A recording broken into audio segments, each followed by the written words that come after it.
So, David, welcome. We're supposed to begin the next month, but because of you, we're doing on our first episode with you. That's an honor. I don't know, we feel honored or you should feel honored? I definitely feel honored, yeah. I definitely feel honored. We as well, because we're going to find out some good things today, I think. I hope so. Maybe you cannot uncover something for us. Let's start. Who is this man? If I could ask you to talk about you, what would you say about David Harrison? Well, in terms of my journalism, I did it at university. I didn't study journalism, but I worked for a university paper, presented a radio show. I did some freelancing for the local newspaper. And then I started as a professional journalist when I left university. And I worked for a big regional paper in Liverpool, and I moved on to, I went to China, in fact. I worked out there in the Far East. Yeah, I can tell, I can find it here. I traveled all over China, and then I worked there. I came back on the Trans-Siberian Railway, and then I started working for national newspapers in the UK. I've worked for, the papers I worked for include the Daily Telegraph, the Sunday Telegraph, the Observer, the Sunday Times, and in between I've done some freelance and stuff for other papers as well. But yeah, a long career in national newspapers. And then 5 years ago, I was approached and offered a job at Al Jazeera, where I do investigations. I work for the investigative unit. And over the years, I'd done a lot of investigations for newspapers, and it sounded like a fun idea to do them for telly. So, you're telling us that the last 5 years you're doing only investigation reporting for Al Jazeera, for their investigation channel. It's called the investigative unit of Al Jazeera International. And tell us something about this investigation unit. It's a bunch of people, or how many people that are working under these kind of investigations? Well, in the case of Cyprus, the interesting thing about this is it didn't start as an investigation about Cyprus. It had nothing to do with Cyprus when we started. So your intention was not to come in Cyprus, or you had no idea, basically? No, so that was simply not in our mind. Let me tell you how it happened, how it came about. So we started an investigation in the UK into a different aspect of corruption. And we had a very similar setup as we had for the Cyprus one. We had 2 Chinese undercover operatives who were acting, they were posing as the representatives, the agents for a wealthy Chinese billionaire, who we made clear was a criminal. He was convicted for 7 years, bribery and money laundering in absentia, because he fled from China, but he took his money out through the casinos, but they convicted him in his absence. So, one of the things we put to the people we were working on in this investigation, we said, well, we'd like to hide his identity because we want to change his identity. Can you help with that? And one of the people we were filming secretly, he said, well, we'll get him a new passport. We said, oh, that's interesting. How can we do that? He said, well, just watch. And in front of our undercover reporters, he picked up his phone and he called this guy and he said, I've got a couple of Chinese people here. Yeah, they've got a boss. It's the usual story, he's been convicted in China, but he's looking for a passport. Can you, and he said, can you help? And this guy said, yeah, I'll come and meet you. And he was talking as if this was a perfectly normal thing to do, you see. So we thought, well, this is interesting. So he then brings along this man who was a former police officer at Scotland Yard. And he starts talking about how he's got some very good contacts in Cyprus. Now, he could have said Malta, he could have said Portugal, he could have said anywhere, but his contacts happened to be in Cyprus. So that's why we came, and his contact was the one. I mean, you see this former police officer at the beginning of the film, he's pixelated out, you can't see his face. And we move to Cyprus, where we meet his contact, which is this guy called Tony Kay, and his wife Denise Kay, who run this estate agency called Sold on Cyprus. And that was how it all started in Cyprus. So you're telling me that you were surprised, basically, on how they were on the phone, like we have something, it was something everyday routine, let's say? Yeah, it was clearly something they'd done a lot before, and they told us, in fact, later that they had done. They gave us lots of examples, Russians, Indians, Nigerians, they'd done this a lot. Yeah. So, but they talked about it as if it was just part of their normal routine, as if this is what everybody does when they need to change their identity. All right. So, because when you released the teaser, basically, I remember our political guys or stars, I would say, because they are stars now, they're playing everywhere. They said that it was the intentions of the Turkey in order to cause confusion in the Mediterranean, because now, you know, things are quite stressed with the Turkey in the Mediterranean. Does this has to do anything with all that?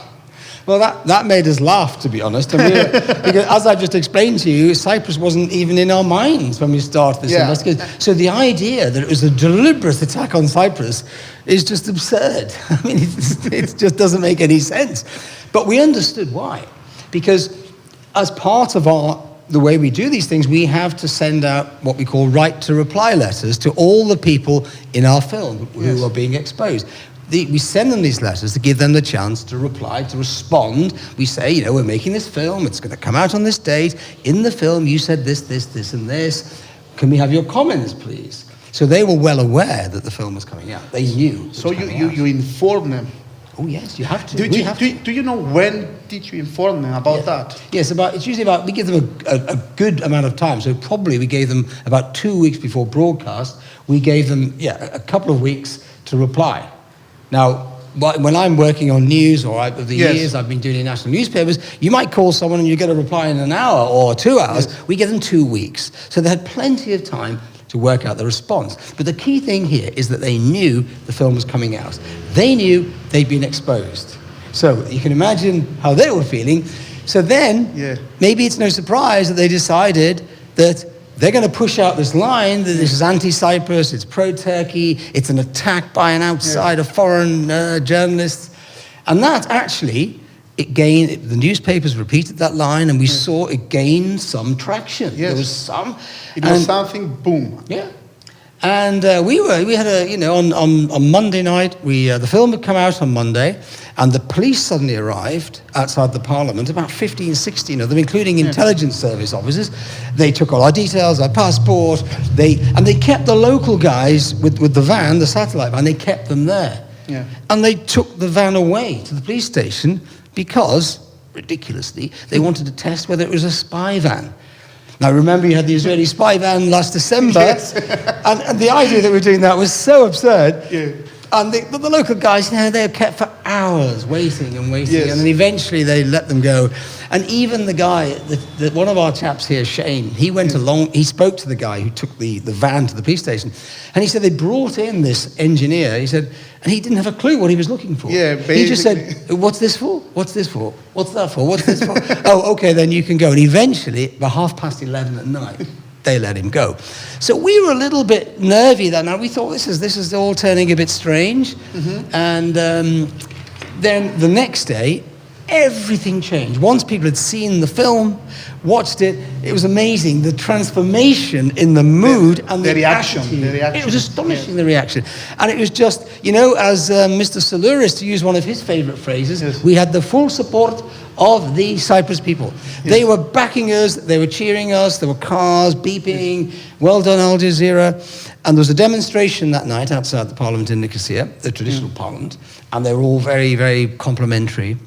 And then things moved really quickly after that. Yeah. The next day, Christakis Giovanni, the MP, he resigned. The Attorney General announced a criminal investigation.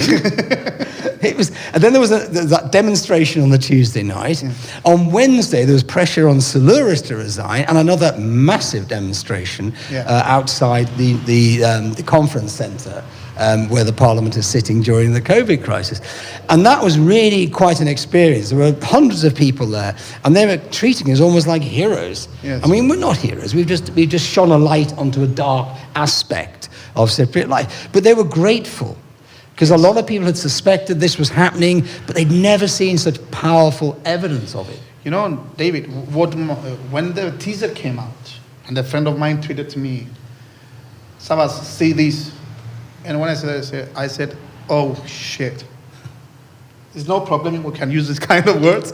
So I said, oh, shit, because this is what you said. We had it in our minds. There were rumors around it. And at the end of the day, we get the reveal. And we were like, basically, when I was watching the video, I was feeling ashamed. Mm. I mean, by the way they're giving you the data and all the information served, basically. This is what I felt on the video.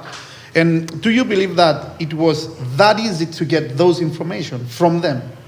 Or did you force them or force them? No, we didn't force them at all. They invited us. I mean, we went in. We went as undercover operatives. We met Tony Kay. You saw the estate agent explaining how we can deal with these problems and how he mentioned the name of Giovanni as the man who finds solutions. And his wife said he's the gentleman. He can help solve the problems of the gentleman you're describing. And they were just... And he said, we'll have to get over the hurdle of the 7 years imprisonment. He just saw it. They saw it as just a hurdle they had to jump over.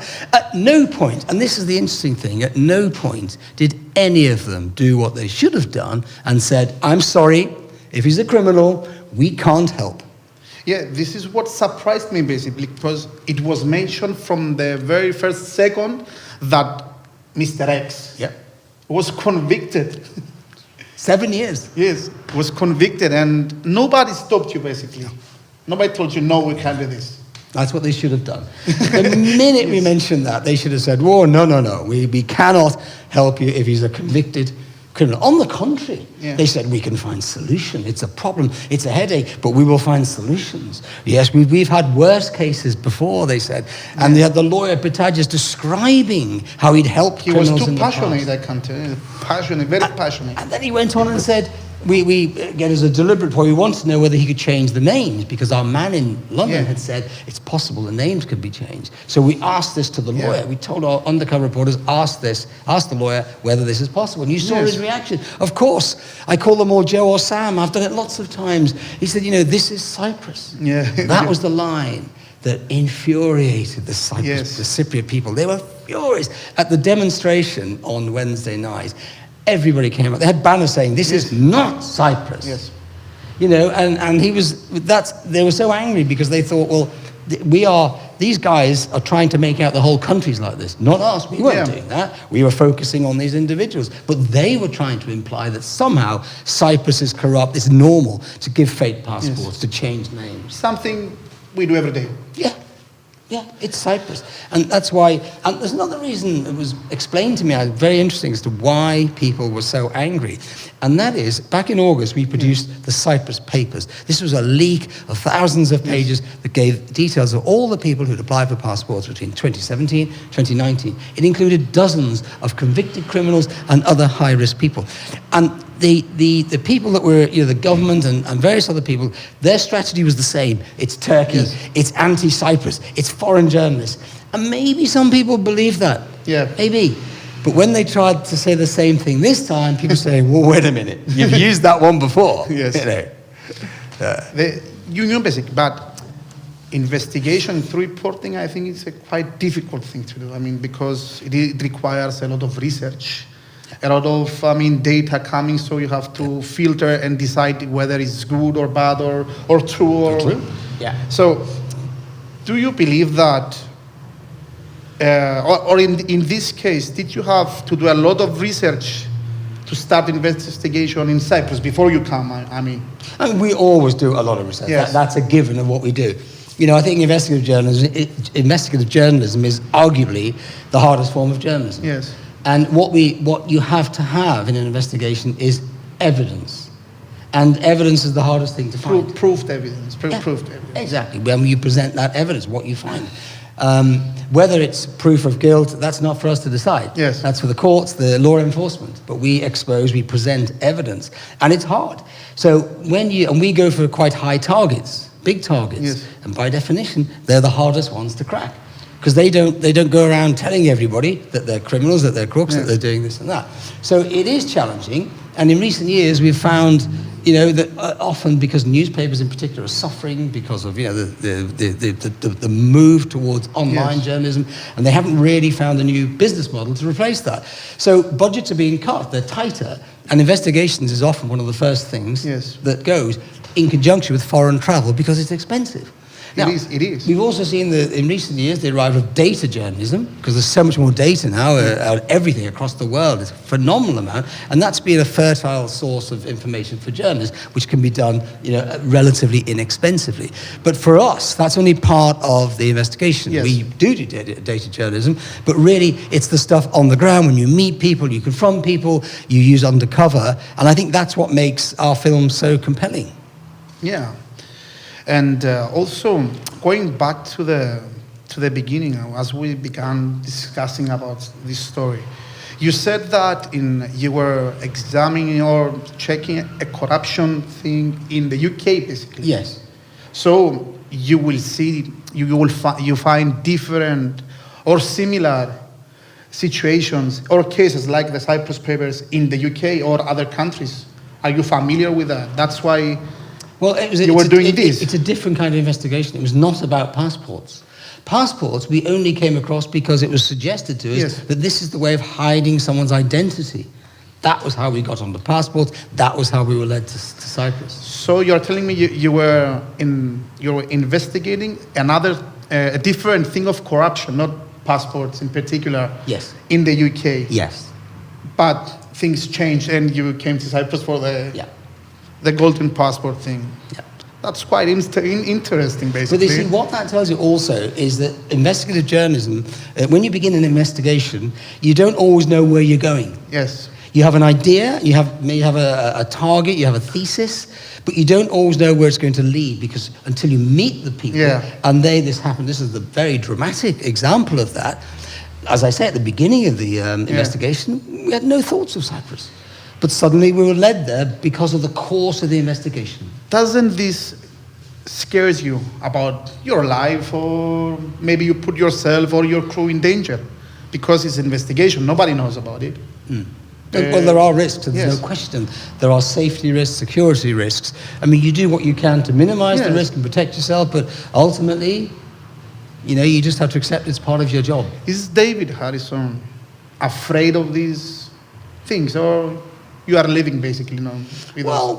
I mean, you wouldn't be human if it didn't cross your mind occasionally that there are risks, and where there's risks, there's got to be some fear. But I think what you do, you take all the precautions that you can. Yeah. But it's limited what you can do, how much you can protect yourself, because, I mean, people, they know me. I'm out there. Yeah. 30 years now. And it becomes part of what you do, and you sort of learn to live with it in a way. Yeah, because what comes to my mind is that you came across, because I can't remember everything, you do a lot of things. Okay, sex trafficking. You came across child slavery. I mean, more dangerous stuff. And that's what, and this basically doesn't surprise me that you are here, you're outside the parliament, and you are here and discussing with us. Because at the beginning, I was trying to do a research and find your profile, let's say, and I was afraid maybe somebody else is going to reply and somebody else is going to come here, or he will never reply. But we were lucky you are here to discuss those type of things. So, do you believe this is Cyprus? That what we showed was typical of the whole of Cyprus? Is that what you mean? No, I mean, do you believe, because you cut out the slogan of Mr. Pitagis, this is Cyprus? No. Do you believe that this is Cyprus, or this is Cyprus that powerful people have built? Yeah. I think he said it. That's his view, that this is Cyprus. Because if people conclude he's doing things he shouldn't be doing, he's suggesting that's the way it works in Cyprus. Well, I'm not convinced about that at all. All that we can do is present our evidence. So what is Cyprus? Cyprus is many things. It's a beautiful country with great people, great food, great beaches, great, it's a lovely country. But when I hear that this is Cyprus, he's trying to suggest that this is the way the whole country works. I don't believe that for 1 second. I felt very, very bad at that moment. Because for me, this is not Cyprus. This is a part of Cyprus which has access into the government or to the powerful people. This is what tells me. That's why you see people upset. And I believe that the system creates those type of behaviors, let's say. from those people. This is my personal opinion. What is yours? Well, I mean, I tend to agree with you. I mean, when he said this is Cyprus, he was talking about himself and about all the other people involved in this whole thing. That's his view of what Cyprus is. But I went to that demonstration outside the temporary parliament. I went there on it was a Wednesday night, and the anger and the frustration of people with his banners, saying, this is not Cyprus. You're not speaking for us. And the people were absolutely furious that phrase is very damaging potentially, because people could conclude that that's the whole of Cyprus. Yes. But then you think, who's saying it? Who's saying this is Cyprus? A corrupted man. And that's how you realize that this is not about the whole of Cyprus. So, media says that the way, people on media, because we're reading a lot of things now, and if you go on Facebook or different other platforms, what you see is these, and then what something the president said, and then this. So media says that the way you have done this job is usually how reporters should really do their work. Do you believe that Cyprus is quite behind that type of investigation? I don't know. When you mean behind, they haven't got to the stage where they can do it? The reporters, everybody here feels that the reporters are also, let's say, corrupted. Okay. They don't show what they have to show. This type of work, I will say it requires balls, let's say it, to do those things. Do you believe that we will be at this point, some reporters start doing investigation, reporting? Do you believe that? And after this, or this should be the trigger for them? Well, I think, the first thing to say is that, we're working for a big global network with substantial resources. So that's number one. And they are prepared to give us the two things that all investigative journalists want, time and money, and support. Now, it's not limitless, and we have to justify it at every stage, every step of the way. But the possibility is there. So when we go to them and say, look, we've got a very good lead in Cyprus, we need to go to Cyprus, we'll need to be there, a certain number of days, we'll need a certain number of people, and we put it, but if it's a reasonable request and there's a good editorial justification for it, they'll normally say go. Now, I know in a lot of companies, there simply isn't the resource, they haven't got the money to spend on these things. So that's the first inhibiting factor, I think. But there's lots of journalism, investigative journalism, that can be done without spending a lot of money. Data journalism we talked about, that's one possibility. People with good contacts. It's a small island, this, and that creates problems of its own because everybody knows everybody else. And small society.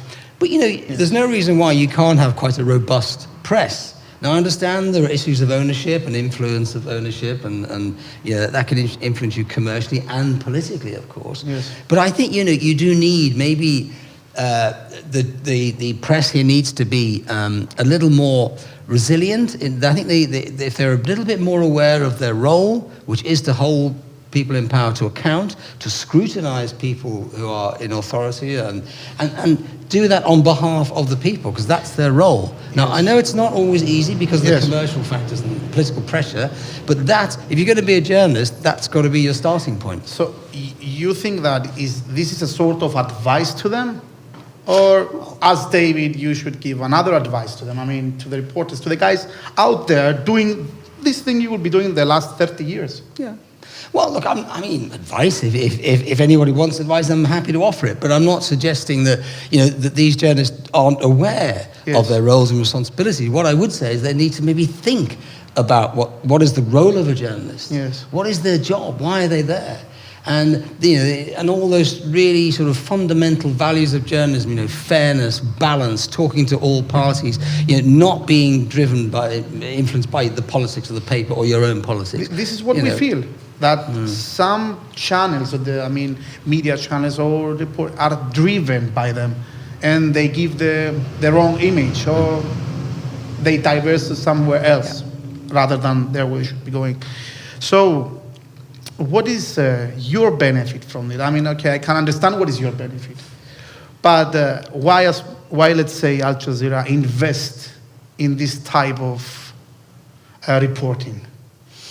Well, in our unit, it's all about exposing wrongdoing. And we do that in many parts of the world. It's certainly not just about Cyprus, but we report from all over the world, and we'll do stories. They can come from very different sources. We can have a tip-off, we can have a hunch, we can have an idea, we can be given documents. The stories come from many different sources, but ultimately, what we try to do is we investigate to expose wrongdoing. That's our main goal. And we have to do it in accordance with the regulatory authorities. Yes. So we cannot just go around with secret cameras. You need to justify it. You need what they call prima facie evidence before you can even use secret cameras. So we have to pass that test. Then we have to pass all sorts of other tests, and that's why at every step of the way we consult our lawyers. Yes. Is this okay? Is this correct? Are we you do it, in a way in order to be protected also by the law. Yes. In order to be right ethically. Yes. Before you do something. Yeah. And that's, right. Absolutely. We do set very high professional and ethical standards in our unit. And we've got a group of very talented, very experienced journalists who come from newspapers, who come from television, BBC, Dispatches, ITN. They bring a lot of experience to our unit. And I think we've got a very good team. And I think this investigation proves that the work we do can achieve results. We often get results in our investigations, but we don't normally get them the next day. That was quite surprising, basically, yes. That was like, whoa. Yeah, and also I read in your CVs around the net that you also do coach. Yes. You do coaching. I do, about once or twice a year. Things. Yeah, once or twice a year I take time out to train journalists in different countries. And I do it in English, I do it in French, and I do it in Spanish. I think we will need you sometime here. I'd be very happy to. Yes, at some point I think... Yeah. We should organize something together and bring a bunch of people. Yeah. But I do. It's interesting, and a lot of these questions that you've raised come up in those trainings. It's in the training sessions. It's to do with what is your role. First of all, think about your role as a journalist. Why are you doing it?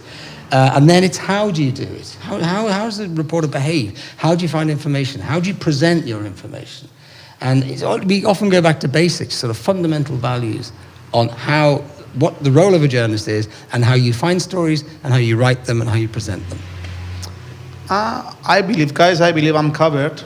I can't say anything. I didn't even go through my questions as the way I wanted to, because it went fluently, perfectly. You guided me basically, and that it's experience, I think.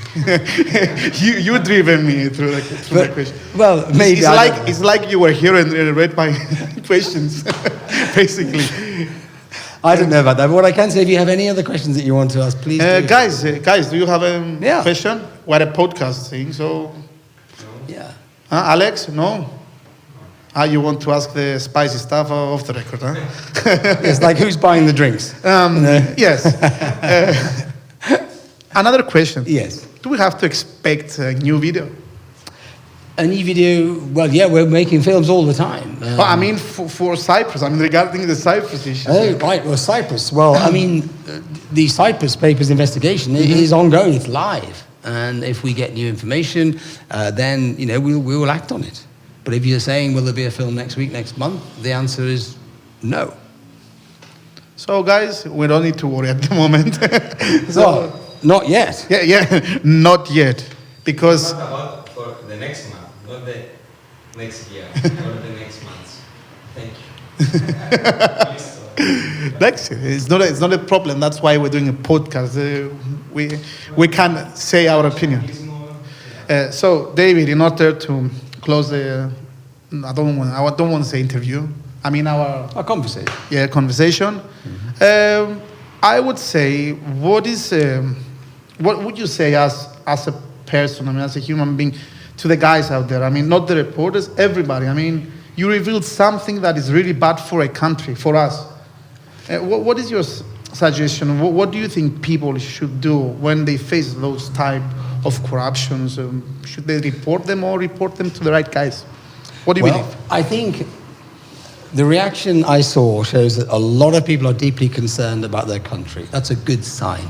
People want Cyprus to be better than that portrayed by those individuals that we exposed. That, for me, is very encouraging. People want Cyprus to be correct, to be successful, to be prosperous, but without corruption. Yes. So that's good.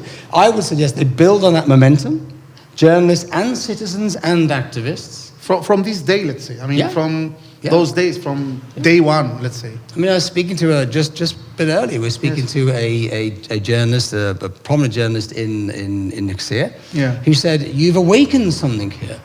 Well, if that's true, that's the biggest compliment that we can be paid, you know. But it's not up to us to keep doing this. It's up to the people of Cyprus. What is going to happen next? To determine the future of their country. And who is going to decide either they're going to convict it or... Yeah. Well, but also, I mean, more generally as well, if you want the momentum, this kind of anti-corruption momentum to continue, then everybody plays a role. Ordinary citizens, journalists, you know, and politicians, I mean, activists, everybody. And I feel the hunger, the desire is there to improve this country. And that gives me a lot of hope. Yeah, that's fine. For me, I mean, I'm totally covered. I totally understand, I mean, the way you did this. And for me, I think outside they will get their answers. I mean, they will definitely realize what you basically did. And there is nothing behind it. Something else, something political. No, I think it's the timing. That's it. Yeah. We're done. Well, thank you very much. Yes. Pleasure.